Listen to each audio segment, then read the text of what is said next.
Hello, classroom. My name is Manuel Casillas. Today I'm going to be talking to you guys about disposition and the importance that it can have towards students, families, and friends. Not to mention, we're going to be educators, so we're going to be affecting the community directly.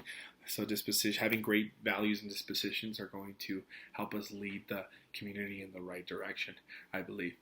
Um, Currently, a little bit about myself. I am a bilingual assistant at Hesperia High School, so I have been working directly with students currently, and I have a classroom setting with a group of students. So it's been kind of fun. I feel like that has helped me answer some of these questions from this project very well. Beginning with my positive dispositions.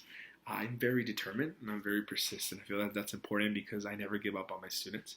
I hold them on a very high standard also on discipline. I don't give up on discipline as well. They can come up to me and talk to me if they need something, but they also know that I'm going to hold them in a very high standard of discipline.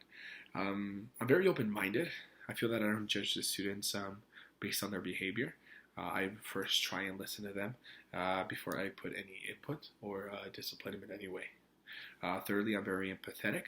I feel that I've been through a lot in my life, and I know that a lot of students out there are going through a lot in their life as well. So being empathetic and putting myself in their shoes is very important. And not to mention, I feel that I can help them because I've been through a lot as well. I also have very good self-evaluation. I feel like that's actually a key importance. I've been doing this a lot since I've been working as a bilingual assistant. Coming home after a long day and asking myself, how am I doing? What can I do to improve myself mentally, physically, emotionally to help these students in my future week, or my following week, or my next day. On the things that I could improve on this position, beginning with the first one, I feel that I could improve on being more methodical, more strategic. I feel that if I'm more strategic, I can understand patterns of behaviors before they happen, especially in a classroom. I think that's very important to catch that before it messes or slows down the classroom. Secondly, I'm very open to feedback. I feel like I am open to feedback, but I don't use the information that people give me to the best of my abilities. I feel that I always, when somebody gives me advice, I try to figure out all the reasons why it could go wrong instead of just seeing the positive in it. And I feel that's something I should really improve on if I'm going to become a great leader or as a teacher as well. Thirdly, imagination. I feel that I have great imagination. I feel like I am creative, but I can really push on my potential a lot more, especially since I'm going to be working in elementary school.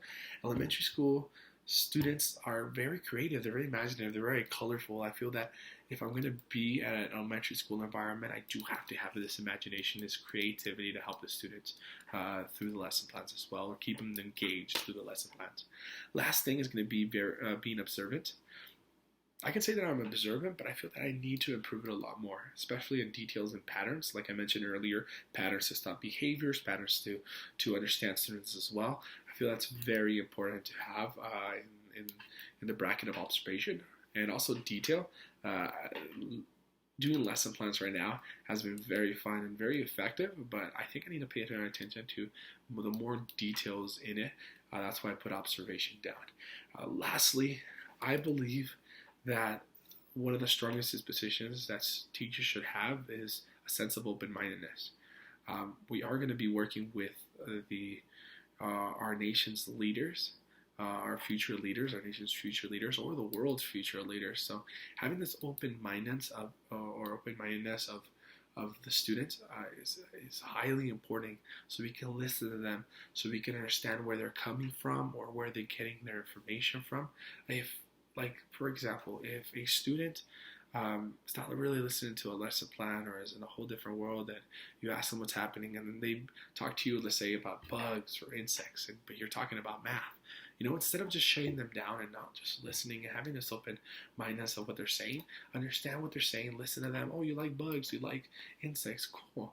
And creating a lesson plan, like I said, for example, math, a lesson plan of math geared in that direction of bugs and insects, so I can keep them engaged.